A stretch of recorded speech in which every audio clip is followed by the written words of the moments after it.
2025년에 눈을 딱 떴는데 통장에 돈이 0원이 된다면은 오늘 강의에서 말씀드린 대로 진행을 할 겁니다. 이거 안 될 것 같죠? 무조건 됩니다. 사실 이거는 실제 사례에서 제가 들고 온 거예요. 검증된 방식이기 때문에 이렇게 해야 된다고 말씀을 드리는 겁니다. 자, 오늘 라이브 특강의 주제는 2025년 가장 확실하게 돈을 벌 수 있는 방법 제가 준비했습니다. 해가 바뀌면 괜히 싱숭생숭해지기도 하지만은 또 다른 한편으로는 좋은 기회가 되기도 합니다. 그죠? 그런 만큼 오늘 강의는 엄청난 걸로 준비를 했습니다. 제가 만약에요, 대표님들 2025년에 눈을 딱 떴는데 통장에 돈이 0원이 된다면은 오늘 강의에서 말씀드린 대로 진행을 할 겁니다. 그러니까 조금 더 쉽게 말씀드리자면은 오늘 말씀드릴 이 내용이 제 기준에서 돈을 가장 확실하고 빨리 벌 수 있는 방법이라는 겁니다. 그러니 오늘 강의 내용 집중해 주시기 바랍니다. 우리가 돈을 버는 방법을 유튜브에 검색하거나 책을 한 번이라도 찾아보셨다면 공통적으로 나오는 얘기가 있어요. 뭐냐면 문제를 해결해줘라, 이런 내용입니다. 문제를 해결해야 돈을 벌 수 있다는 거예요. 다들 한 번쯤은 들어보셨을 겁니다. 되게 쉽고 간단하게 얘기를 해요. 그리고 뭐 좀 더 들어가면은 사람을 모으고 뭐 문제를 해결하면은 돈은 자연스럽게 따라온다 라고 이렇게 얘기가 되어 있습니다. 그런데 문제가 하나 있어요. 진짜 아무것도 가진 게 없는 사람 입장에서는 지금 여기 보이는 사람을 모으는 방법도, 모인 사람들의 문제를 캐치하는 능력도 없습니다. 제가 그랬거든요. 2019년도 대학생 때는 돈을 미친 듯이 벌고 싶었어요. 그리고 미친 듯이 일을 하고 싶었는데 뭘 해야 되는지 전혀 모르겠더라고요. 그죠? 그리고 문제를 해결해 주라고 하는데 사람들이 어떤 문제를 가지고 있는지 도저히 모르겠더라고요. 사람을 모으는 방법은 뭐 당연히 모르고요. 그죠? 그래서 정말 힘들었습니다. 그런데 지금 라이브 특강을 듣고 계신 대표님들은 너무 힘겹게 돌아가지 말라는 말씀을 좀 드리고 싶습니다. 제가 딱 짚어드릴게요. 원래 사업을 한 번도 해보지 않은 사람은 애초에 사람을 모으는 능력 없어요. 그리고 문제를 캐치할 능력 이런 거 없습니다. 그리고 문제를 해결할 능력도 없습니다. 그러면은 어떻게 해야 될까요? 처음 시작하는 사람들은 돈 버는 방법이 없을까요? 아니요, 있습니다. 제가 했던 것처럼 하면 됩니다. 뭐부터 시작을 하느냐? 쇼핑몰부터 시작을 하는 겁니다. 자, 이렇게 말씀드리면 바로 나오죠. 쇼핑몰 그거 레드오션 아닌가요? 라고 바로 나올 겁니다. 제가 지금 말씀드릴 쇼핑몰은 위탁 판매나 아니면은 뭐 구매 대행이나 이런 거를 말씀드리려고 하는 게 아닙니다. 제가 말씀드릴 쇼핑몰은 의류 쇼핑몰을 얘기를 하는 겁니다. 그러면 많고 많은 아이템 중에서 왜 하필 의류 쇼핑몰이냐? 이 세상에는요, 옷을 안 입어본 사람은 없어요. 그리고 옷을 안 입고 있는 사람도 없어요. 옷을 안 입을 사람도 없습니다. 옷은요, 무조건 필요합니다. 겨울이 되면요, 겉옷이 필요하고요. 여름이 되면은 반팔이 필요합니다. 옷을 좋아하든 좋아하지 않든 상관없어요. 일단 시장 자체가요, 크고요. 수요가 있을 수밖에 없는 아이템으로 한번 시작을 해보자고요. 그리고 이 의류 카테고리는 열심히 하게 되면은 자동으로 브랜딩과 마케팅의 도사가 될 수밖에 없어요. 제대로 하신다면은. 저는 이거를 시작할 때는 몰랐어요. 그냥 운으로 시작을 했거든요. 제가 이제 학생 때 옷을 사본 경험이 있고 옷을 쇼핑하는 걸 좋아하다 보니까 아이템을 의류로 정했는데 시간이 지나고 나서 돌아보니까 보이는 것들이 있더라는 겁니다. 미리 경험한 것들을 바탕으로 말씀을 드리는 거예요. 그리고 여기서 말씀드리는 게 이 의류 쇼핑몰로 부자가 될 수 있다는 게 핵심이 아니에요. 아까 돈 버는 방법을 책이나 유튜브에 찾아보면 뭐라고 한다 했죠? 사람을 모으고 문제를 해결해주면 돈을 번다라고 했죠. 처음에는 도저히 보이지 않고 이해가 되지 않던 저 문장이 의류 쇼핑몰이라는 것을 시작하면은 서서히 보이기 시작한다는 겁니다. 정말 신기한 거예요. 그러니 일단 창업을 하고 싶고 다가오는 2025년에 돈을 막 벌고 싶은데 뭘 시작해야 되지? 어떤 아이템으로 해야 할지 고민되신다면은 저는 의류 쇼핑몰로 강력하게 시작을 해야 된다고 말씀드리겠습니다. 이렇게 말씀드리면 바로 또 따라 나오는 고민이 있습니다. 그게 뭐냐면 의류 쇼핑몰 그거 어떻게 하는 건가요? 그래서 오늘은 의류 쇼핑몰 하는 방법을 좀 포괄적으로 스텝 1부터 9까지 설명을 차근차근 좀 드려보도록 하겠습니다. 의류 쇼핑몰을 기존에 하고 계신 대표님들께서도 내가 스텝에 맞게 잘 가고 있나 한번 점검을 해보시기 바랍니다. 첫 번째, 바로 거창하게 브랜드를 만들려고 하지 말라는 겁니다. 보통 사람들은 이 의류 쇼핑몰을 떠올리면은 거창하게 브랜드를 만들려고 합니다. 유튜브를 하면서 꼭 빠지지 않는 질문이 있죠. 자체 제작 브랜드를 하려고 하는데, 또는 디자이너 브랜드를 하려고 하는데, 이런 말들을 하잖아요. 근데 이거 틀렸다는 거예요. 그렇게 거창하고 큰 브랜드를 만들려고 하면 어떻게 되냐? 우선 시장의 맛을 제대로 볼 수 없습니다. 그리고 주위 시선을 많이 신경 쓰게 될 수밖에 없습니다. 그러면 그렇게 계속 반복하면 어떻게 되냐? 겉에서 볼 때는 그럴싸한 브랜드가 완성이 됩니다. 그런데 실속은 전혀 없는 텅 빈 쇼핑몰이 될 수밖에 없다는 겁니다. 의류 쇼핑몰은요, 남들이 다 팔 수 있는 뻔한 디자인 그리고 그런 아이템으로 시작을 하는 겁니다. 그것부터 하는 거예요. 그러면 이렇게 일단은 마인드를 세팅을 하고 두 번째 스텝으로 한번 넘어가 보도록 하겠습니다. 두 번째 스텝은 그러면 뭐냐? 문제를 본인 안에서 한번 찾아보는 겁니다. 타인의 문제를 파악하기 이전에 내가 옷을 구매하거나 아니면 입을 때의 문제점은 없었는지 한번 찾아보는 겁니다. 저는요, 지금 아주 큰 문제가 있어요. 뭐냐면 앉아서 일만 하다 보니까 배에 너무 살이 쪄서 불편한 바지는 못 입습니다. 아주 큰일이 났습니다.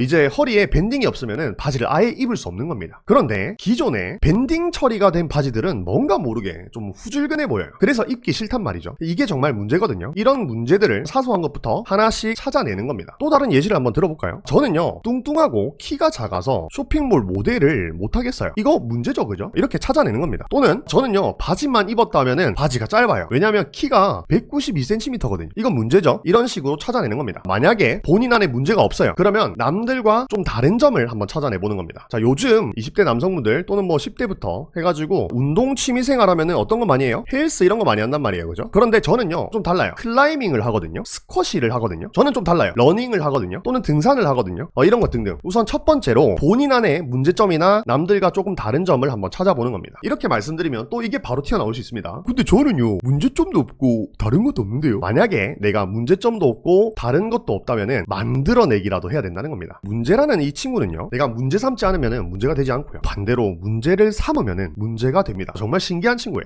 자, 예를 들어서 제 대학교 동기 중에는요, 면접만 50번 넘게 본 친구가 있습니다. 그리고 회사만 3번에서 4번 옮겨 다녔어요. 그럼 얘가 왜 이렇게 면접을 많이 보고 이직을 많이 했냐? 본인 스펙보다 더 좋은 회사를 들어가고 싶은 욕망이 있었던 거예요. 그러면 이것도 그 친구 입장에서 봤을 때는 뭐 그렇게 별다른 크게 문제는 아닌데, 그런 걸 문제 삼았을 때 남들과는 다른 경험이 될 수 있다는 거죠. 이런 것처럼 아무리 평범하더라도 본인 안에서 찾아내면은 무조건 한두 개 이상은 찾아낼 수 있다는 겁니다. 그걸 반복적으로 찾아내보고 적어보는 게 두 번째 스텝입니다. 그럼 세 번째 스텝은 뭐냐? 요겁니다. 내 밖에서 문제를 찾는 겁니다. 그러면 나 말고 다른 사람들이 가지고 있는 문제는 뭐지? 한번 찾아보는 겁니다. 이런 걸 찾는 방법은 라이브 특강이나 멤버십 전용 영상에서 많이 말씀을 드렸어요. 대표적으로 뭐가 있죠? 아이템 스카우트, 네이버 데이터랩 이런 거 있잖아요. 그리고 요즘에는 AI가 좀 많이 발달해서 뭐 챗 GPT나 클로드 이런 거 많이 쓰시더라고요. 사람들이 주로 검색하고 콘텐츠로 다뤄지고 있는 것들, 그런 것들이 뭐가 있는지 찾아보는 겁니다. 그래서 우리는 이런 것들을 흔히 시장조사라고 부르죠. 이게 세 번째 스텝이에요. 그러면 우리는 지금 두 가지 정보를 들고 있잖아요, 그죠? 하나는 뭐예요? 내 안에서 문제를 찾았죠. 나머지 하나는요, 내 밖에서 한번 찾아보는 겁니다. 이런 거 무조건 있어요. 그런 식으로 찾아내고 나서 그것들에 대한 교집합을 찾아내는 게 네 번째 스텝입니다. 자, 이거 느낌이 와야 돼요. 이렇게 뻔한 것부터 시작을 하는 거예요. 그러고 나서 시장과 겹치는 이 부분의 교집합을 찾아내서 내 쇼핑몰의 브랜딩을 기획하는 게 스텝 네 번째입니다. 첫 번째 예시 기억나시죠? 복부에 살이 쪄가지고 허리가 편한 바지를 입어야 되는데 통 밴딩 바지는 너무 후줄근해 보이기도 하고 그래서 좀 싫다는, 그게 저의 문제였잖아요, 그죠? 근데 시장 조사를 해보니까 이게 웬걸? 요즘 30대 직장인 남성분들이 저 말고도 전부 다 이렇게 문제를 겪고 계시다는 거예요. 그러면은 이게 나만의 문제가 아니구나, 이렇게 생각을 하고 그 교집합으로부터 내 쇼핑몰의 브랜딩 기획을 찾아내는 거죠. 불편하면 100% 환불, 편안하면서 깔끔한 바지 전문 쇼핑몰 땡땡땡, 이런 식으로 가는 겁니다. 그리고 여기 이 쇼핑몰에는 히든 밴딩, 옆 밴딩, 뒷 밴딩 이런 것처럼 밴딩은 있는데 디자인을 해치지 않으면서 편한 제품의 팬츠류를 계속해서 업데이트하는 겁니다. 그러면서 자리매김, 포지셔닝을 하는 거예요. 또 두 번째 예시로는 아까 어떤 게 있었죠? 아까 면접만 50번 본 친구 있었죠? 이 친구는 시장 조사를 해보니까 면접 블라우스, 면접 와이셔츠 요런 키워드들이 사람들이 많이 검색한다는 걸 알게 됐어요. 그러면 지금 교집합이 있는 거잖아요, 그죠? 그러면 이런 교집합을 찾아서 면접 정장에만 올인했습니다, 면접 정장 전문 땡땡땡, 이런 쇼핑몰로 이렇게 가는 거죠. 이거 안 될 것 같죠? 무조건 됩니다. 사실 이거는 실제 사례에서 제가 들고 온 거예요. 검증된 방식이기 때문에 이렇게 해야 된다고 말씀을 드리는 겁니다. 그리고 제가 저번 라이브 특강부터 계속 말씀드리는 게 있죠. 2025년에는요 그냥 하던 대로 하면은 절대 쇼핑몰 성공할 수 없다고 말씀을 드리고 있죠. 그럼 어떻게 해야 되는데, 요런 식으로 교집합을 찾아서 브랜딩 기획을 뾰족하게 해야 된다는 겁니다. 그러면 바뀐 로직에서 살아남을 수 있을 뿐만 아니라 롱런 할 수 있어요. 왜요? 후발주자들과 차별점을 만들어낼 수 있기 때문입니다. 그러면 여기까지, 네 번째까지 왔어요. 그럼 그 다음 단계는 뭐냐? 요겁니다. 상품 기획이랑 소싱을 하는 겁니다. 내 쇼핑몰 컨셉에 맞는 키워드를 더 찾아내는 거예요. 그리고 그런 것들을 수집하고 기획을 하는 겁니다. 그걸 바탕으로 이제 동대문에 가서 제품을 들고 오는 거죠. 본인 안의 문제와 본인 밖의 문제의 교집합으로 아까 브랜딩 기획을 찾아낸다고 했잖아요. 그러면은 어떤 게 정해지냐면 타겟이 정해지는 거예요. 그리고 그 타겟이 겪고 있는 문제가 드디어 캐치되기 시작하는 겁니다. 원래 처음부터 그냥 문제를 해결하자 이렇게만 생각하면 감이 안 잡히던 것이, 내 안의 문제와 지금 시장에 겪고 있는, 시장 조사를 해봤더니 교집합으로 찾아낼 수 있는 포인트, 그 포인트로 잡아내니까 우리가 문제를 찾아내고 타겟을 설정할 수가 있었다는 겁니다. 그러면 타겟들이 겪고 있는 문제를 어느 정도 해결해줄 제품을 찾아오면 된다는 겁니다. 여기서 중요한 거는 100%가 아니라는 거예요. 어느 정도. 왜냐하면 100% 해결해줄 제품은 시장에 존재하지 않잖아요, 그죠? 그래서 어느 정도 해결해줄 제품을 찾아오는 겁니다. 이게 핵심 포인트고, 뻔한 제품으로 방식으로 시작을 먼저 하더라도 승산이 있는 이유가 이런 것들 때문입니다. 이렇게 제품 소싱에 대한 근거나 기준이 있으면은 고객님들의 입장에서도 우리 쇼핑몰에서 사야 될 이유가 하나 더 생기는 거예요.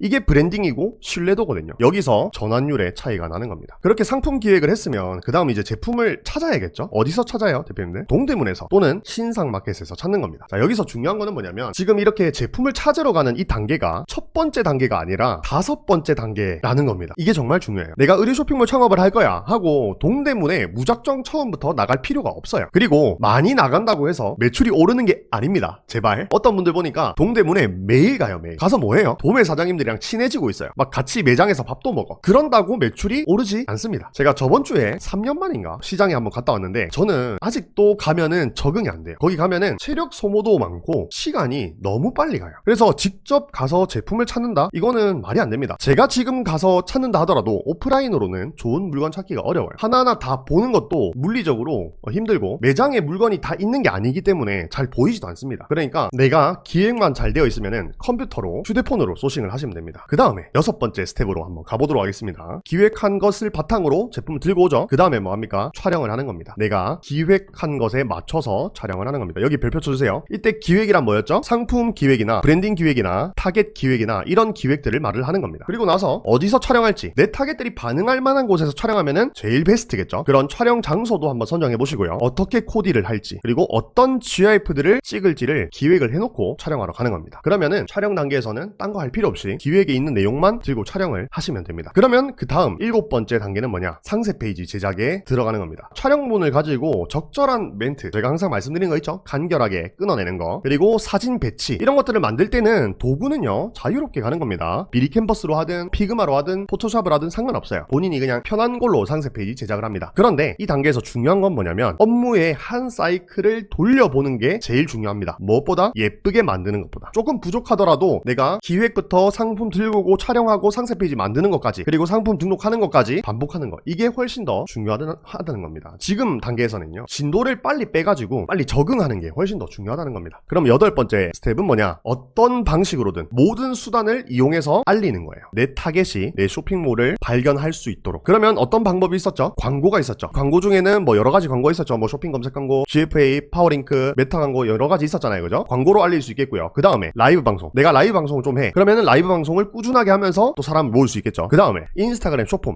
콘텐츠로서 알리고요. 그 다음 내가 글을 좀 잘 써. 그럼 블로그로 알리고요. 이런 것에 대한 수단은 정해져 있지 않아요. 요즘에 뭐 인스타그램이 핫하다고 해서 인스타그램을 한다거나 그럴 필요가 없고 내가 일단 잘하는 것부터 하나씩 시작해보는 겁니다. 결국에는요 우리가 이 전부 다 할 줄 알아야 돼요. 그리고 지금 이렇게 알렸을 때 우리가 그 전에 뭘 하고 있었냐면 기획을 했었잖아요. 처음부터 무작정 상품 등록을 하고 광고를 친 게 아니란 말이에요. 기획이 되어 있기 때문에 어떤 게 영향을 받냐면 전환율이 영향을 받고요. 그 다음에 광고 수익률 자체가 달라진다는 겁니다. 이래서 제가 이 기획에 목숨을 걸어야 된다는 이유가 이런 것 때문입니다. 그리고 마지막 9번째 스텝은 뭐냐? 자, 대표님 이거 제일 중요해요. 앞에 1번부터 8번까지를 몇 번 반복한다고요? 300번 반복하는 겁니다. 제가 이제 제 사업을 좀 돌이켜봤을 때 언제부터 확실하게 좀 감을 잡기 시작했냐면 상품이 300개가 넘어갔을 때부터 확실하게 좀 감을 잡았었거든요. 물론 100개 정도만 해도 감이 바로 오실 겁니다. 그래서 이렇게 수치 이거 기억을 해주시고 1번부터 8번까지를 그냥 단순하게 반복하는 게 아니라 계속해서 디벨롭 해가면서 반복을 하는 겁니다. 이렇게 반복하다 보면은 어떤 게 되냐면 드디어 문제가 막 여러 가지로 보이기 시작하는 거예요. 그 전에 내가 책상에 앉아서 그냥 생각만 했을 때와는 다르게 직접 경험을 계속 하다 보면은 어떤 게 넓어지냐면 이 시야라는 게 넓어집니다. 더 많이 볼 수 있어요. 자연스럽게 내가 사업을 해가면서 그 과정들 속에서 문제점이 보이게 될 겁니다. 그 중에 아이템을 하나씩 잡아서 연쇄적으로 창업을 하는 거죠. 예를 들어서 내가 쇼핑몰을 하다 보니까 쇼핑몰 광고나 정보를 찾는 거에 대해서 문제가 있었어. 그러면 그걸 바탕으로 어떤 아이템을 준비를 해보고요. 또는 동대문 사입을 해보니까 사입 삼촌하고 도매처 간에 거래를 할 때 또 어떤 문제가 있었을 수 있겠고요. 그 다음에 내가 사진 촬영을 하려니까 스튜디오가 너무 비싸다든지 아니면은 또 다른 문제가 있었을 수 있잖아요. 그러면 그런 것들을 해결해줄 아이템으로 창업을